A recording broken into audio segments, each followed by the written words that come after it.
Hello, everyone. I'm really pleased to have with us today Professor Donald Reid. Many of you will know him as Don, and Don was a faculty member in the school for many years. And Don, how are you? I'm well, Wayne, and you? I'm very fine, thanks. Just You're as I looking said, good. well, thank you. You too, I might add. Thanks. Just to say, it was a real pleasure for me to work with you for those many years, and through your leadership in the school. And we'll hear some of those details. And maybe at the end of the conversation, we'll talk a little bit about what you're up to these days as well. Sure. Well, let's hope I can remember them all. The details, that is. Well, I'm sure you will. And maybe that just starts with, your background, because I knew you spent many years with the provincial government too before you came to the school. So that background leading you to the program, interesting for folks to hear. Yeah, well, believe it or not, I graduated from the University of Guelph in 1967. That was a while back. Yeah. And from there, I went to a small municipality, Ingersoll, Ontario. I spent 6 years there.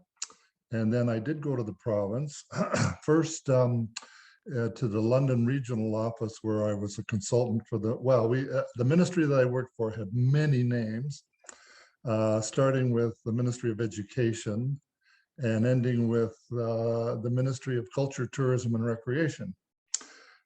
Spent 12 years with the ministry. The last two, I was a policy advisor to an assistant deputy minister in Toronto. And then from there, in 1985, I think, I came to the University of Guelph and spent 25 years at Guelph. So that no doubt was an interesting transition. What was it that led you to apply to come to the university? Well, interestingly enough, when I first joined the ministry in our consulting role, we were basically, our focus was to go into communities and speak with community members and officials and decide what communities, along with them, what communities needed, and then translate that to government policy. The last few years, government changed, and what happened, it actually reversed itself. It became the position of the consultants for the ministry to figure out what the government wanted and then to go down and sell it to the population. So at that stage, I had completed my PhD. And so I wanted to do a little more of my own research rather than doing research for a big organization like the province. So that, and I enjoyed when I had an opportunity to be in front of a classroom and to work with students. I quite enjoyed that. So I guess it was a combination of things that finally led me to the University of Guelph.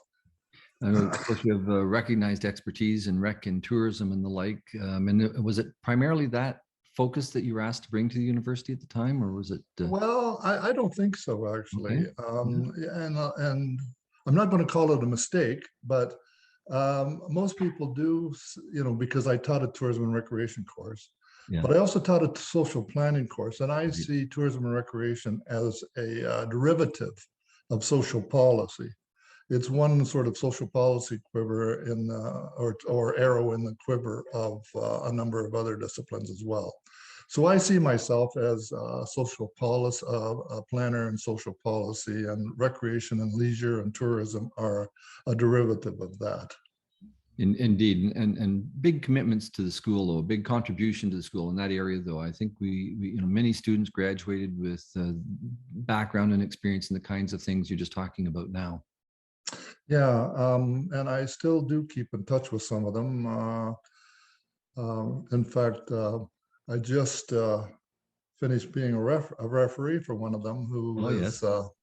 And I'm not sure it's public knowledge yet, so I won't disclose who or what the situation was. But I do still stay in touch, and a couple of my former PhD students are now professors at various universities, and I write stuff with them. Yeah, and I think you mentioned to me previously that you came after Mark Lapping had concluded his term as director, and Jackie Wolf was the interim director, and it was before David Douglas arrived, correct? Yes, essentially David and I arrived at the same time. I think technically he was 3 months after me, but what's 3 months over 25 years?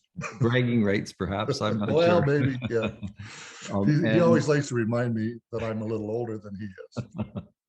well, all in good fun, I'm sure. Yeah.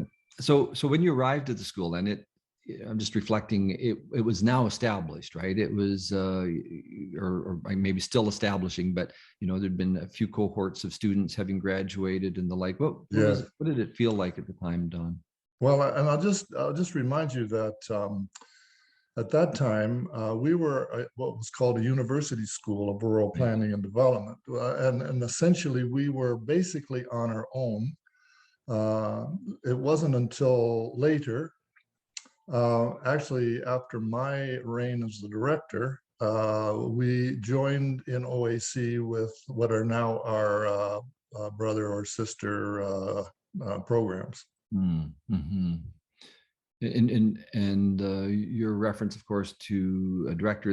What were the years for that, Don? That was Boy, I'm going to guess. yeah, I'm going to guess somewhere around 1994.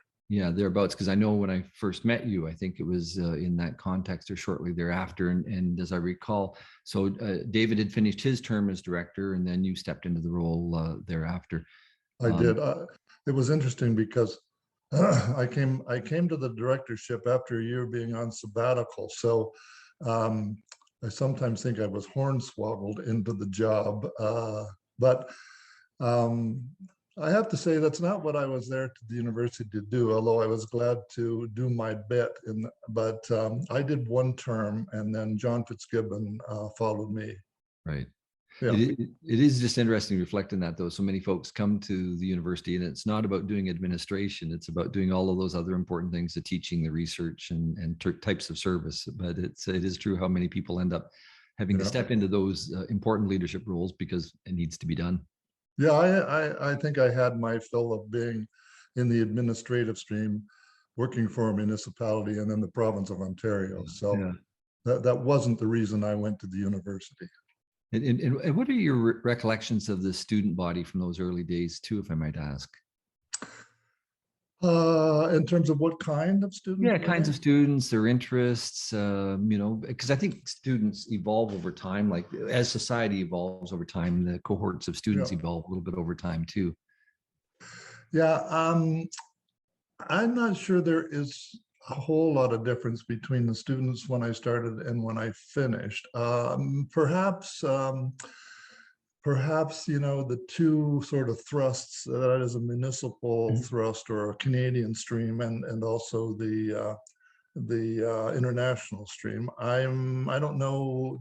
I'm not sufficiently close to the school anymore to know if there are two still strong streams. Excuse me, or whether that has subsided a bit. But that was fairly strong in those days. That's not to suggest that the students didn't intermingle, because they surely did. And during the course of their program, some of them changed focus from one area to the other as well. But I think at that stage, I don't know, maybe it was because of David and I were the last two hirees at that stage. David, of course, was in economic development, and I was in social planning. So I think we were starting to develop beyond the municipal land use planning function solely. And whether that has continued or not in the last 10 years, I'm not sure. You could speak better to that than I can. Well, no, I think it has, and I do reflect. I was reflecting with Mark Lapping as well, how some of those early days in terms of that diverse view of what planning is, and I know you embody it in your practice, I think as well, how important that has been, I think, throughout our entire 40 years. Yeah, it's the same, and I may regret saying this, but I was never able to solely focus on rural. I saw the connection between urban and rural as well, one having an influence on the other. To me, planning is, a metaphysical almost exercise, and the skills and techniques and the philosophies can be transferred to a variety of subject disciplines. No, I think that's true, and this whole and I think it impacts us in a variety of ways. And starting now to reflect on the last 40 years, I suppose, in a sense, but that intermix between rural and urban, and what it means, and how as a rural focused school we give appropriate recognition of those urban connections, because so many rural communities, it's key to who they are in terms of how they Yes. function and the services they provide and the needs Yeah. they have and so on. Particularly when you, and as I did for some time, look at recreational experience and the provision of that service. There is a huge interconnection between rural and urban. I mean, the rural environment provides a huge, and many rural communities depends almost solely on tourism for their economic livelihood. So, um, looking at recreation and tourism only from the urban rural perspective, it's pretty much very difficult, if not impossible, to separate or ignore urban when you're thinking about rural tourism development. Mm-hmm. And just thinking again of some of your work that I'm familiar with, Don, is not only were you focused in Canada, but you were also focused internationally as well. I know you participated in projects in Africa, and I'm sure elsewhere that I'm not familiar with. Well, Africa was the big one. There were two huge projects that probably in totality uh, took my focus for probably 10 years. One was the ESEP project, which was originated by Nonita Yap in the school. Right. And in fact, one stage I took over the directorship of that for the last year, so Nonita could focus on other things. And also following that, I was involved as a principal with some colleagues from Vancouver Island University and UVic with a Canadian Africa focus, an exchange, and it lasted for 4 or 5 years.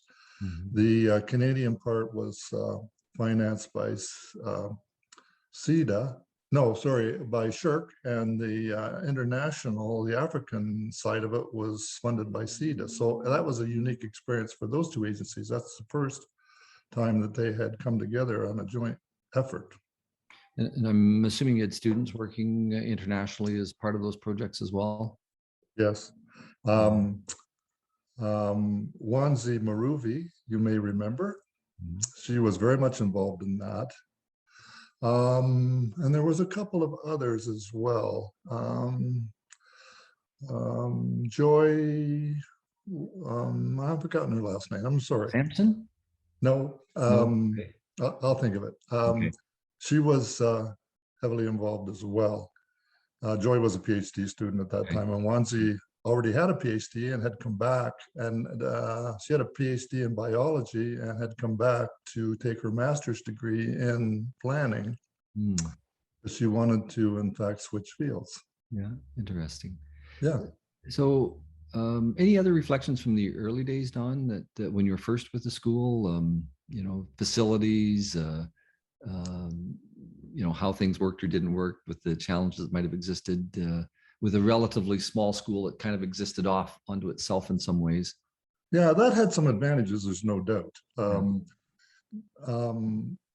I think we were, we were without tradition, let's say, and you build up a tradition over the years, and that tradition can, I think, become a bit constraining.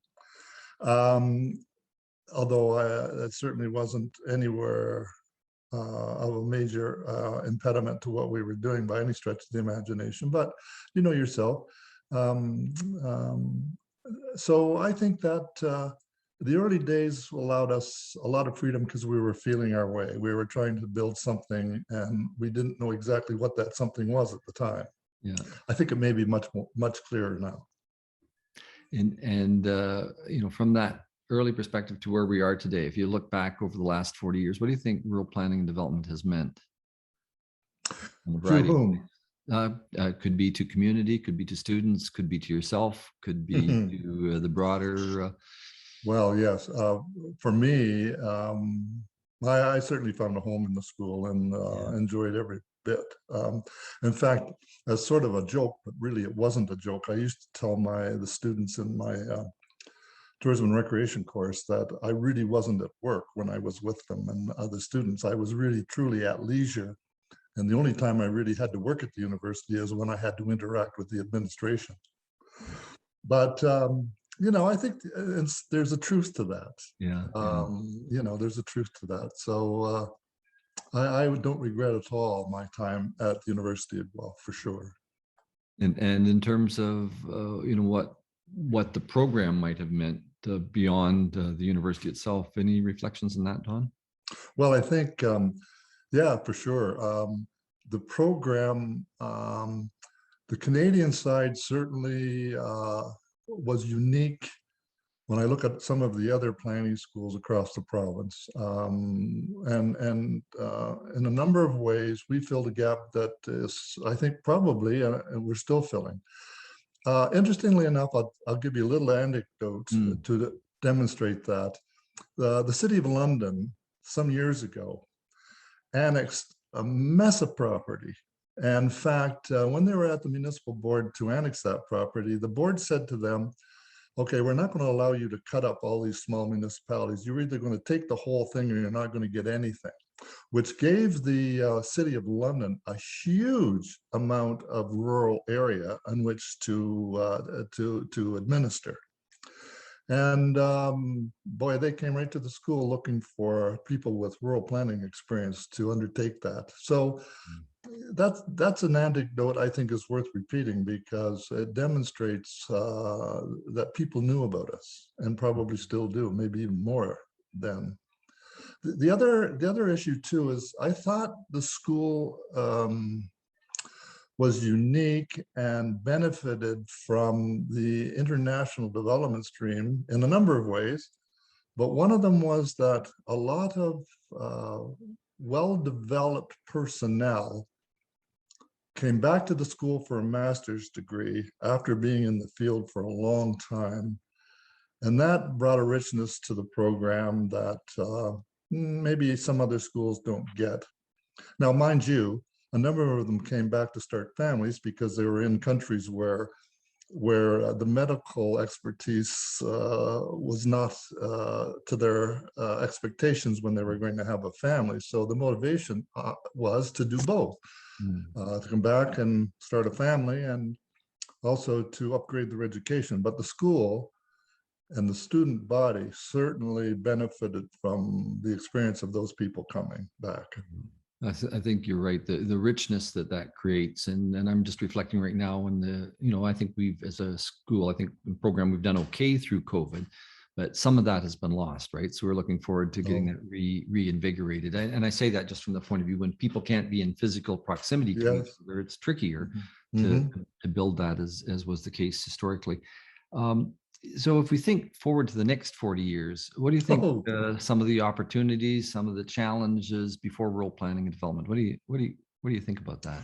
Well, I don't know what the opportunities are. I'm going to leave that to people. I have been out of the school since 2009. Yeah. But the writing I've been doing has been focused at the large world level. In fact, the last book that I produced last year, the title is A New World System: From Chaos to Sustainability.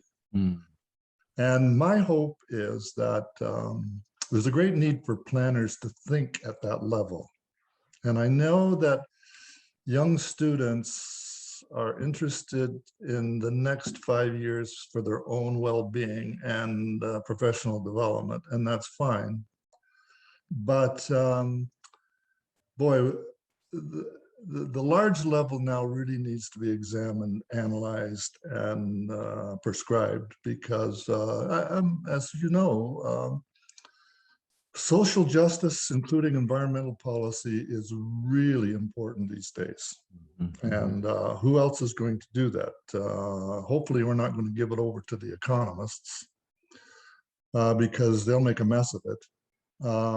So there needs to be, and the other part about it is too, that the world seems to be gravitating to, let's call it emotional intelligence, and giving up on rational thought. and we see that in the politics to the country south of us for sure. Science is being discredited and so on. But if we're going to get ourselves out of this environmental and social mess, it's going to take some rational thought and some planning, not just serendipitous. Yeah, yeah. So, and I know some that may be difficult for students who are sort of just getting into it to think about, but hopefully they'll bring some of that thought to what they do on a day-to-day basis. Yeah, and for those of us who are educators, to make sure that we bring that perspective to the table, because I think it's foundational what you say, which is to say, yes, I understand people are concerned about the first job as an example. They want the skill set to be able to step into that, and that's important for us to provide. But to make sure that it's done with and through a lens of getting people to think about the broader societal and community issues, world issues, as you allude to. Maybe we can come back and talk a little bit as we get closer to the end about some of your books and the like. Sure.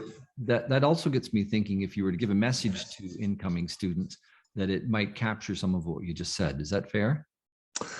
I'll try. Okay. But before we get to that, Yeah.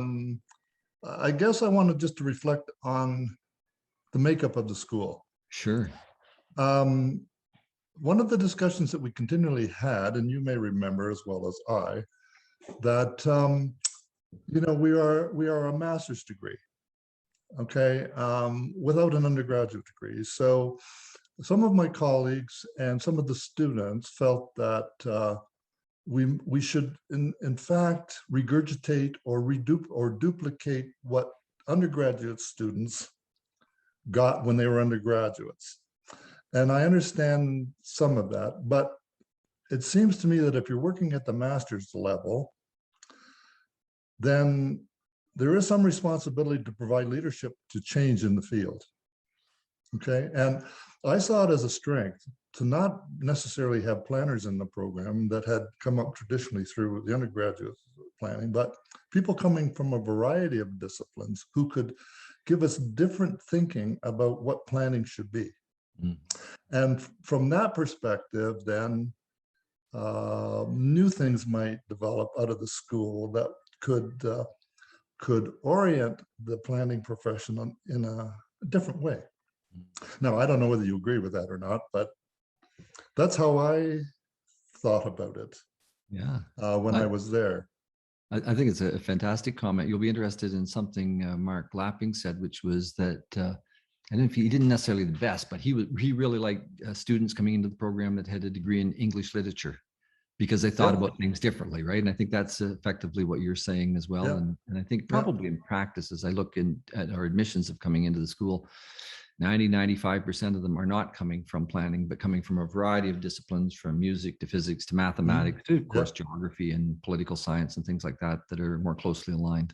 And they're going to look at the whole issue of planning a whole lot different than somebody that comes up with an undergraduate degree in planning. Now, that's not to disparage the undergraduate degree, because a certain amount of that is useful as well. It's another discipline to bring to the conversation. Absolutely. But for me, it just seemed that the school, because it didn't have an undergraduate degree, had a really unique opportunity and niche in the whole thing. And it comes from a guy who did his PhD at the University of Waterloo in a traditional planning program. Yeah. Okay, but again, you see, I'm an eclectic. I don't have 2 degrees in the same field. Right. My undergraduate degree was in psych and anthropology. I had a master's degree in leisure studies and a PhD in planning. So, and I could argue that you could see a thread through those disciplines and how I wound up and what I wound up teaching at Guelph.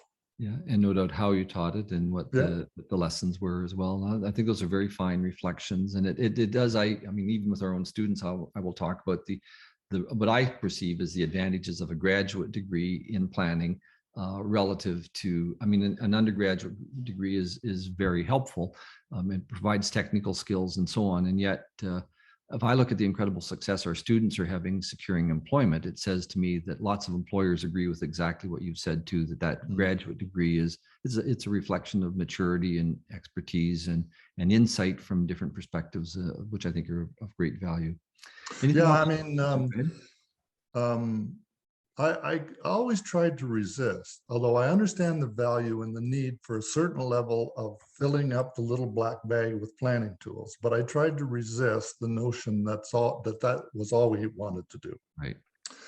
I would want to see us spend as much effort thinking about what's going on in the world and how planning can be useful to those issues, and go from there.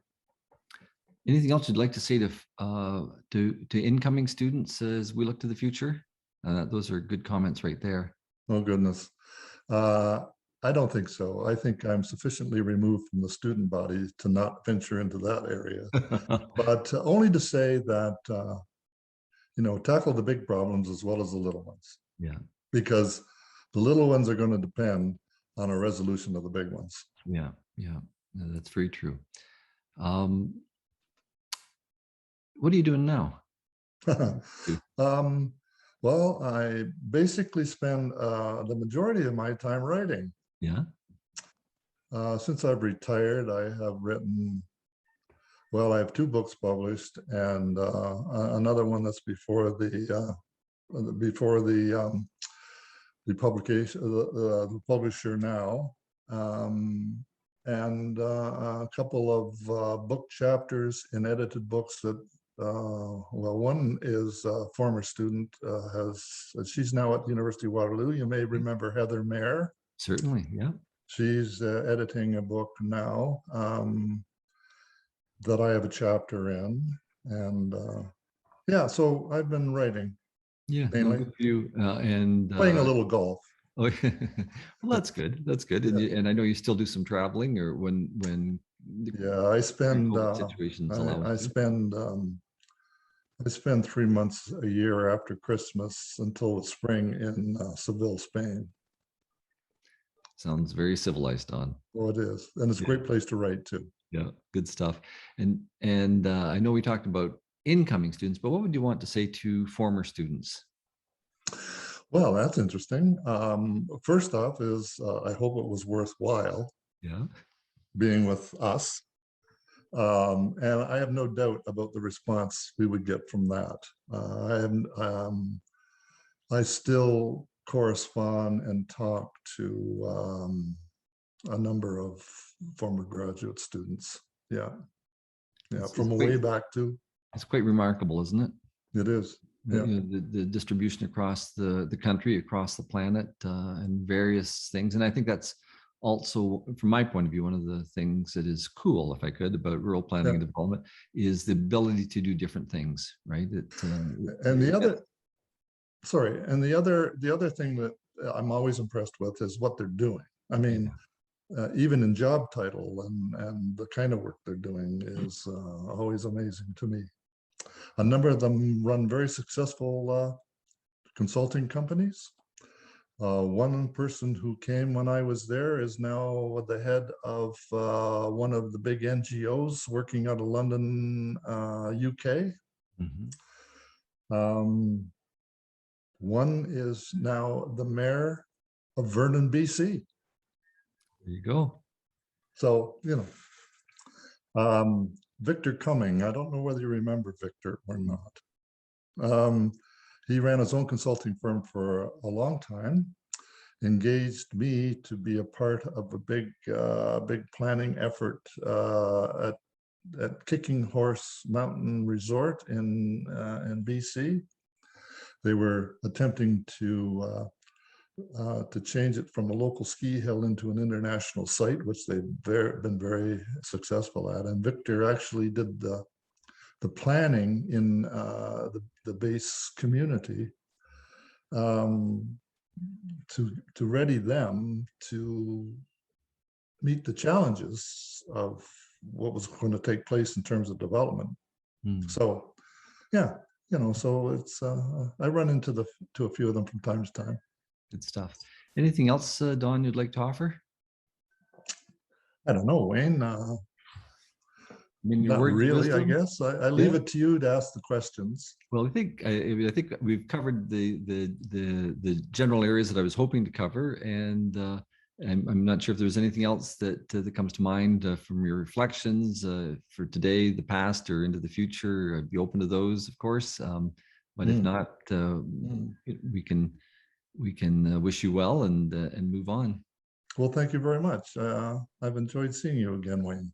Likewise, Don. And I know that what a big contribution you made to the school over many years, not only as director for a period of time, but even more so the teaching and the research and the scholarship and the outreach and the achievements that you had that represented all of us. So thank you for that.